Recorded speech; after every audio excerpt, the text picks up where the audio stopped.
It's never been easier to purchase Ielts books with the show. Just go to tiki.vn, and with just one mouse click, you'll be able to find the perfect Ielts books you've been waiting for. Purchase anywhere and receive discounts. Go to tiki.vn and buy.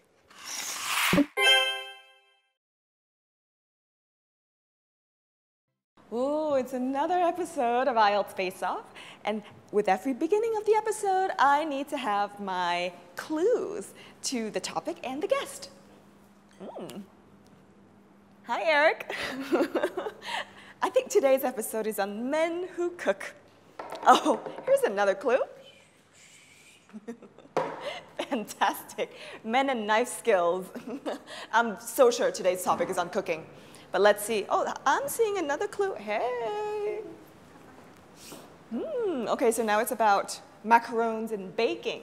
So definitely this episode is on food, but I'm going to see who the guest is right here. My name is Linh Trang. I am currently a cookbook author and a food blogger at SavouryDays.com. I am not a professional chef, but I have a great passion for food, cooking and baking. What I want to do most is to inspire other people to get into the kitchen and to find as much happiness as I did and still do. I told you our guest today is about food. Even though she's not a professional chef or a professional food person, she has amazing tips that we all have followed her blog. So let's see how she made this.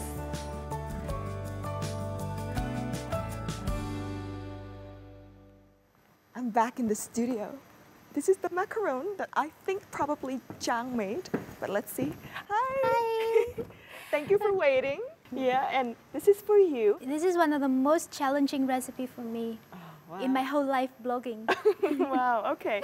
Let me take this back so that we can bring it out, and then let's start our Ielts hot seat. Yeah. Have a seat. Thank you. Get comfortable. Ielts hot seat coming right up next.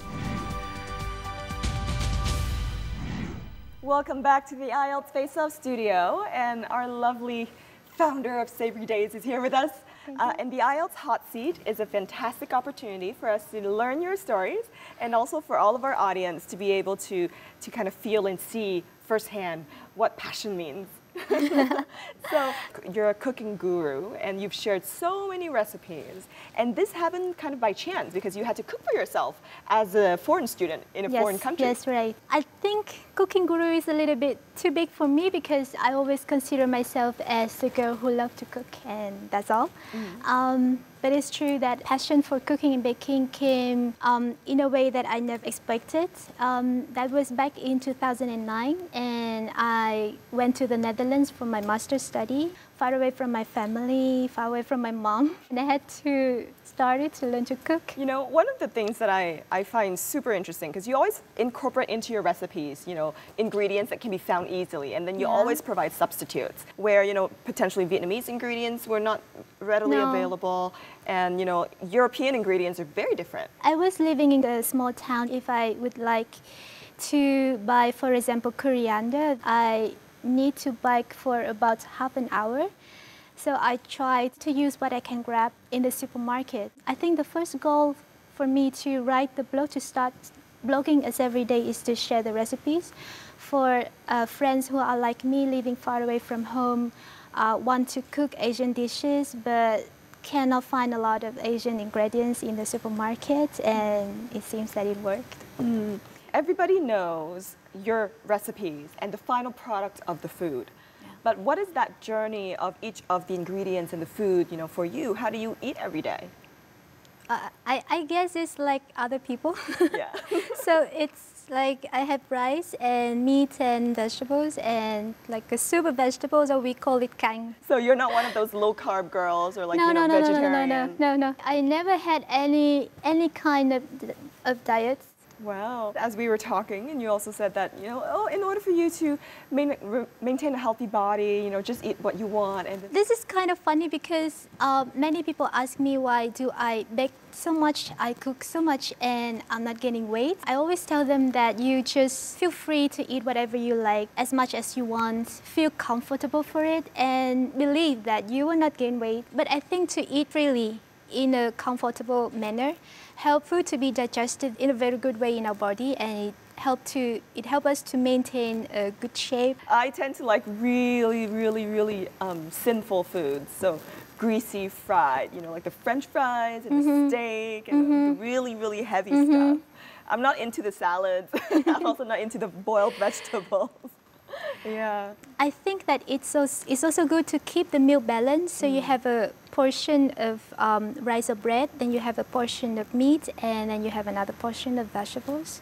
When you started out, you posted a lot of, you know, desserts recipes. Yeah. And later on, you added on, you know, savory recipes and even recipes of dishes that seemingly is really difficult to cook. Right. But yet you always know what can go wrong and how can you substitute things. Yeah. So how did that work? How did you even do the research? Because I tried Googling, it didn't come up.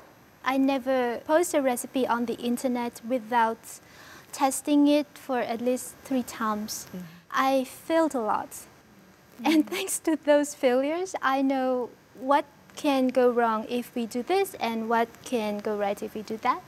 And I recorded all of those. That's amazing. That's kind of like the researcher in you, you know, experimenting with things. I used to do biochemistry research back in the day. And one of the things that I really loved to kind of explore was, why do you need to beat the egg until it's like soft peak or like hard peak? That's nice. Or, you know, how come you need to put oil in cakes so that they can be moist? Yeah. Right? And those are some of the things that I always wondered, because I was never a good cook and I always failed.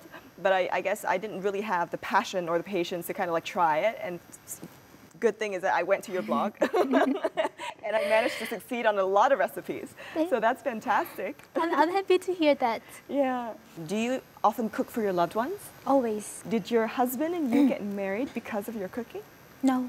When I met my husband, and so he was my boyfriend at that time, I didn't know how to cook. He was the one who taught me some of the cooking skills, because he had some years living in Europe and he had to cook for himself as well.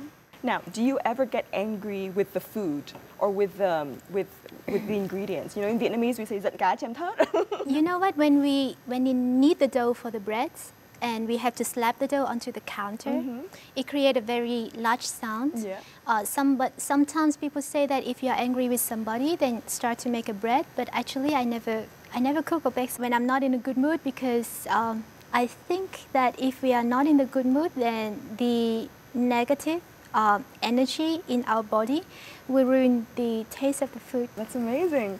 I always hear people say that, you know, when you put love into cooking, the food will turn out a lot better. Right, that's true. There are a lot of us who are working and who are young, and we always have this excuse. I'm one of them, and I'm guilty, because we'll always be like, we don't have any time to cook, and therefore we're not just going to cook for ourselves and we'll just eat out. But you love what you are doing, right? You are happy with that?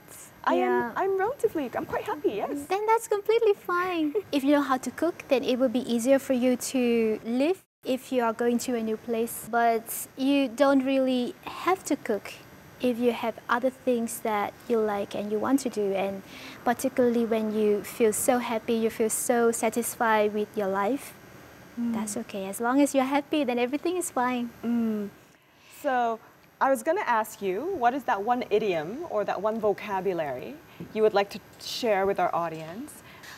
This is a sentence: be sparkling, be yourself.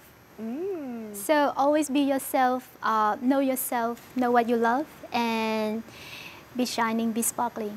Oh, that's fantastic. And what is your favorite book that you'd like to share with our audience?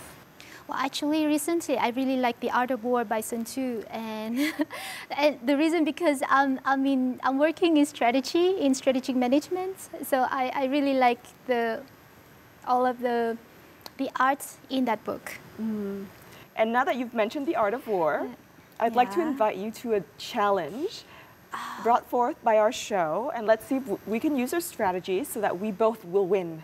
Okay, all right, let's do that. So IELTS Challenge coming right up next. Guys, don't go anywhere.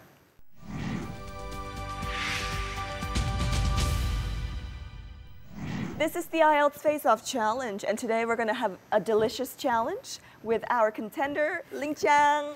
And of course, the rule of the game is that you will describe these dishes in my hand. Okay. And I will guess the dish. Okay, I'll try. All right, ready? Yes. Get set. Go. This is a very famous dessert from France. It has a tiny shape like this. It always has filling, has a lot of colors. Macaron. Right. Perfect. Woohoo, yes. This is from Portugal.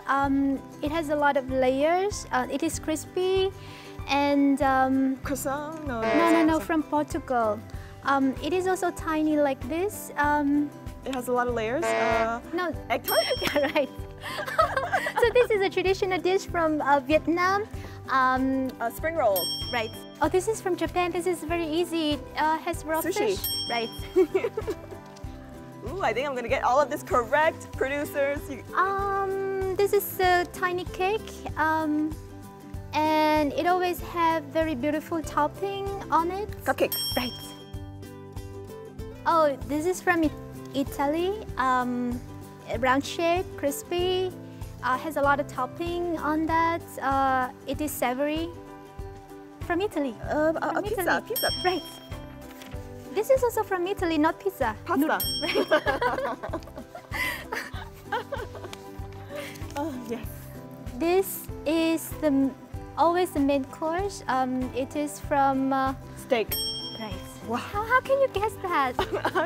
I just Okay, guessed. this is for breakfast. Americans like that. Omelets. No, it is a fried. We made Pancakes. it right. This thing is from Italy. It's a dessert from Italy. It is not tiramisu. Oh, ice cream gelato. No, not ice cream. It's like pudding, but it's Flan. close to flan. You made it with gelatin. It's like jello. It's from Italy. I Pudding, flan pudding. okay, but What is it? Oh, panna cotta. yeah. Oh, So do we have any other? oh, No? we're done. We made a great team. Yes, high five. Yeah. Well, guys, this is the end of our conversation at the IELTS hot seat, but we're going to meet with our IELTS expert next. So please stay tuned. IELTS expert coming in a few seconds. Next, for the first time ever in our show, we have a brand new host, Untitled, the most wanted talented girl. She's and her IELTS on-the-go journey set the first step in Ho Chi Minh City, and a group of young people. What are their passion, their aims for the future, and how do they manage to study English? We will see very soon. But first, let's get to the studio with Phoebe and our IELTS expert, since we have another surprise for you. A brand new IELTS expert in the studio. Check out the next part right now.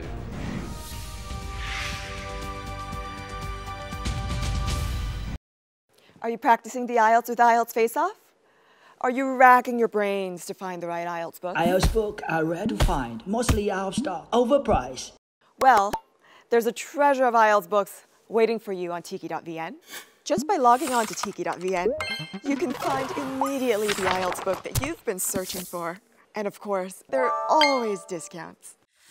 Buying books is now so easy. With tiki.vn, just log on to tiki.vn and purchase.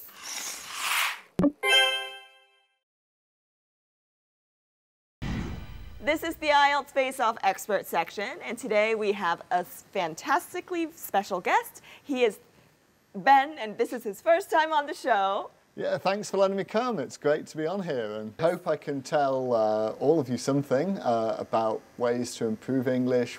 I know getting from the start, where you're just studying words and making the language become alive is a real challenge for people. Getting it to jump out of the book is the real difficulty. But once you get there, it's great just to be using a language and really engaging with people.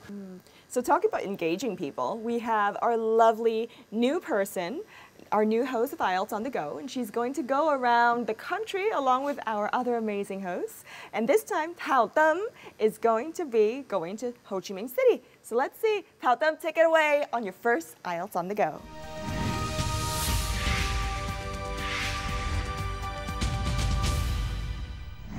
Hello, Phoebe in the studio. We're here today in the beautiful Ho Chi Minh City for the very first episode of IELTS on the Go in the South. And today we're having these 4 beautiful people here with us to talk about the topic of going abroad. Let them introduce them to us and take it away, Lam. Well, my name is Lam and I just graduated from 12th grade. I'll be attending Dalhousie University at Canada. And Tam? My name is Nguyễn Tịnh Tâm. I just graduated from high school of the Gifted in Ho Chi Minh City. I will be attending Catholic University of Leuven in Belgium. We're very lucky to have Lam and Tam here with us today because there's a little secret about them that they haven't told it to you yet. They're actually the winners of Ielts Prize by British Council, which means they both have an 8.5 on the Ielts test. Aren't they amazing? And Phong, would you like to introduce yourself? My name is Phong. I'm 9 years old. Okay, so last but not least, Khoi. My name is Wilhelm Khoi. I'm 9 years old. So first of all, let's talk about Lam's experience on going abroad very soon. So what are your thoughts about going abroad? So I think the main thing that I was going abroad for is because I plan to broaden my mind and expose myself to new ways of thinking. And I think that's really valuable in a world where we're making advances all the time. Here in Vietnam, we're not exposed to a lot of new ways of thinking because we're of the same culture. And I think that by listening to people from other culture and how they contribute to a lesson or a discussion, then we will be able to glean some possible insights into the subject that we're studying. Right. And Tam, what major are you going to head into? I'm going to major in business administration. Business administration. So what are some of the most important things you think would be for your major abroad?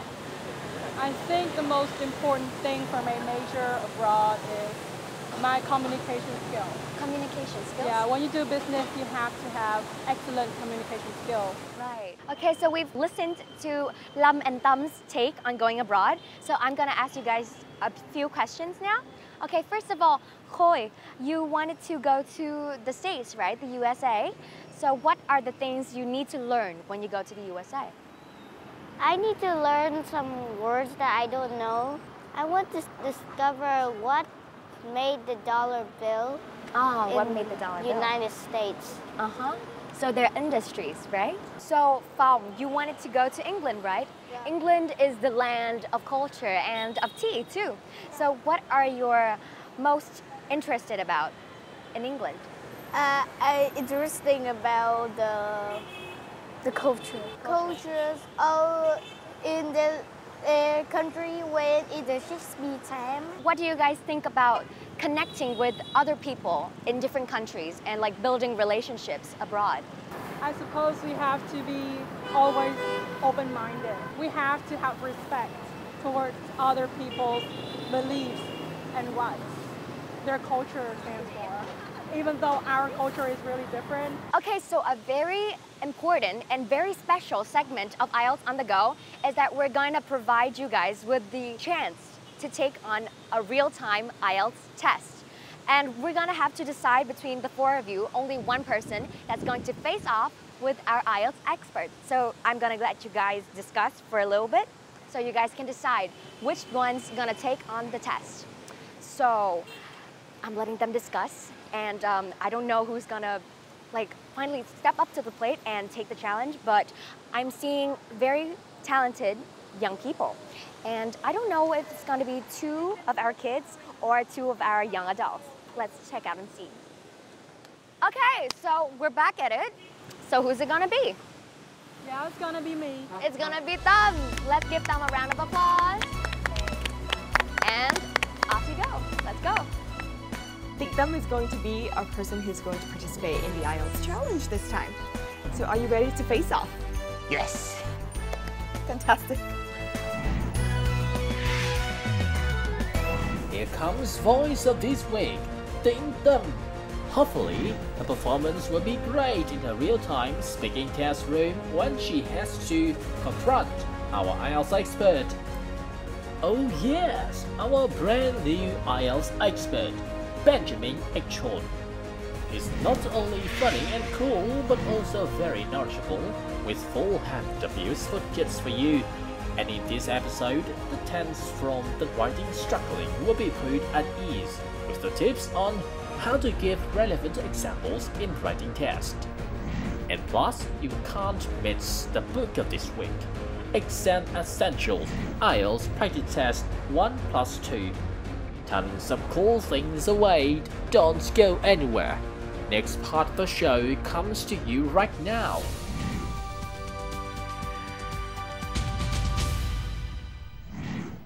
Hello, my name is Ben Eichhorn. Can you tell me your full name, please? My name is Tâm. How often do you buy new clothes for yourself?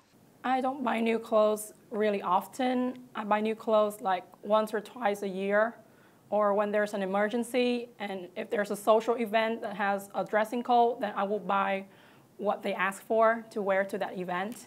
Now we're going on to part 2 of the speaking test. In this part, you're going to get a topic and you'll have 1 minute to prepare. I'd like you to describe an interesting discussion you had about how you spend your money.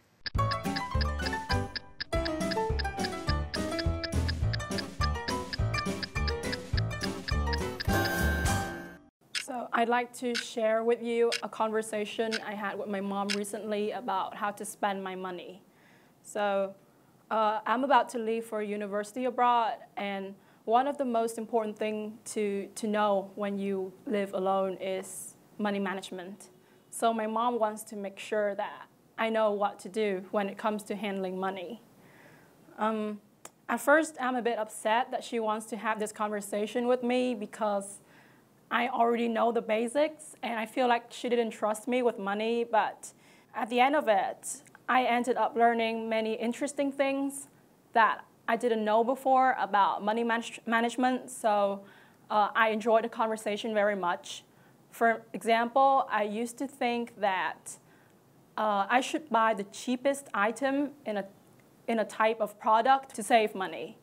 But my mom told me that the quality of the product is proportional to its price.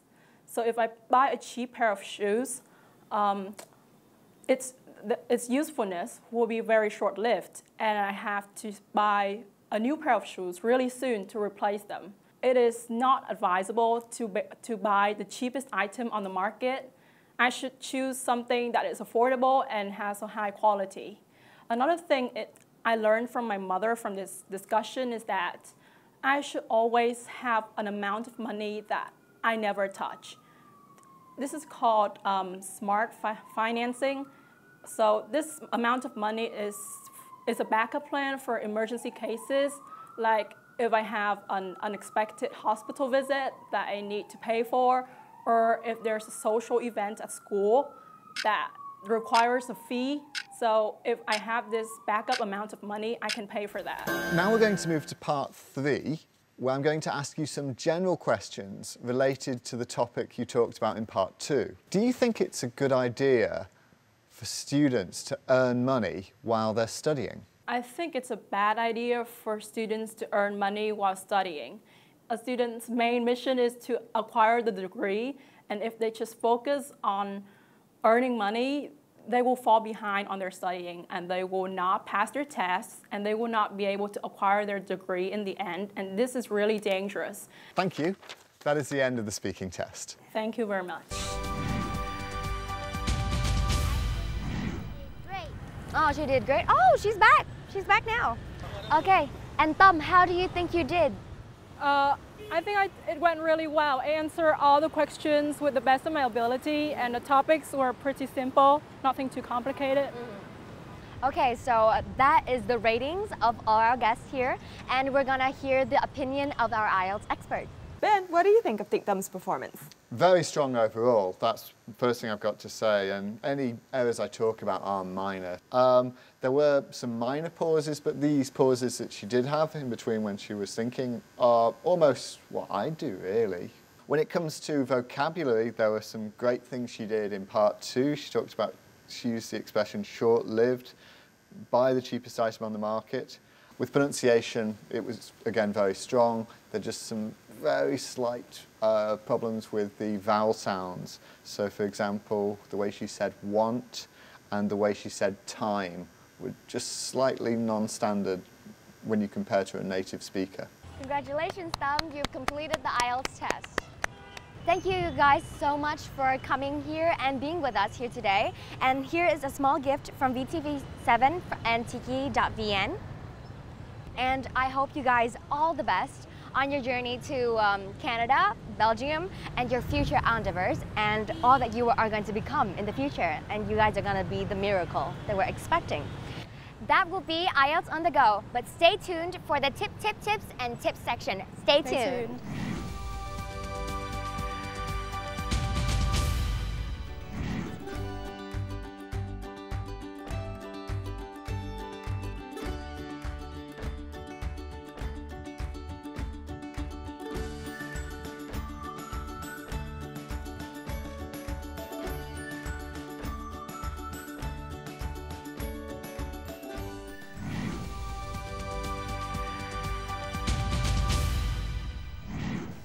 So do you have any additional things to say about this week's grammar tips, which is using examples in your writing? Using examples are really important. They can help bring your task to life and make it personal to you when you write. It's important they're relevant, though, to the question, and also that they're not too crazy and that they're not too illogical. What's most important, though, is that they relate to you as a person and to your experience, so that can make it your writing, and maybe it can make the examiner pay attention. So every new guest to our show, we'd like them to gift our audience your favorite vocabulary, your favorite idiom. My favorite vocabulary is, I was always taken by, there's a German word, carambolage, which is specific for a car crash with lots of cars, but it's so strange they actually had a word for it. That's fantastic. Yeah. And the idiom, did I mention the idiom? No, I don't think I did. It's too many cooks spoil the broth with the cooking.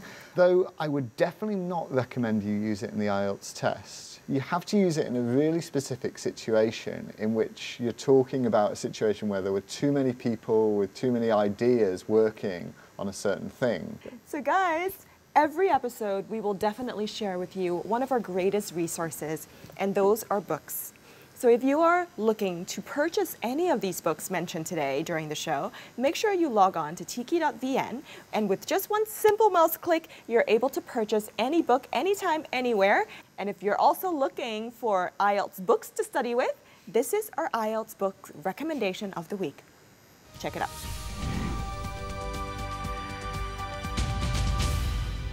The main feature of this book is the detailed, step-by-step guidance for every task type. There are 6 complete practice tests, plus 2 general training tests. There is a DVD with 1 complete speaking test and examiner comments.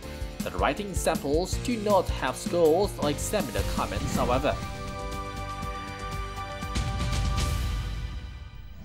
All right, well, thank you so much for coming, and we definitely hope to see you back in future episodes and learn more about your story here in Vietnam, and also your wisdom. Hope to see you soon then. All right. Well, we've come to the end of this episode, and you've obviously seen so many new faces. You've seen Thao Tâm, you've also seen our new expert Ben, and you've also seen our amazing cooking guru, Linh Trang, at Savoury Days. Everybody has their own hidden talents. Ben has lived in multiple countries and he can speak Vietnamese and multiple languages really well. Thao Tâm is just this girl full of energy, and she can do many things. She can sing, she can dance, she can act, she can model, she can be a social media influencer and everything else. And of course, our lovely Linh Trang, the owner of Savoury Days, has always been my savior in a lot of the recipes that I need to impress my friends with. So everybody has their own talents, and even though Linh Trang says she doesn't like the term guru because she is not an expert, she just works really hard, you know, I think the term guru is such a fantastic term to kind of describe something that we're really good at and something that we're willing to invest our time and our energy into perfecting. So we hope that you've enjoyed this episode, and make sure you continue to check us out. And until next time, we'll see you again. Ciao, ciao.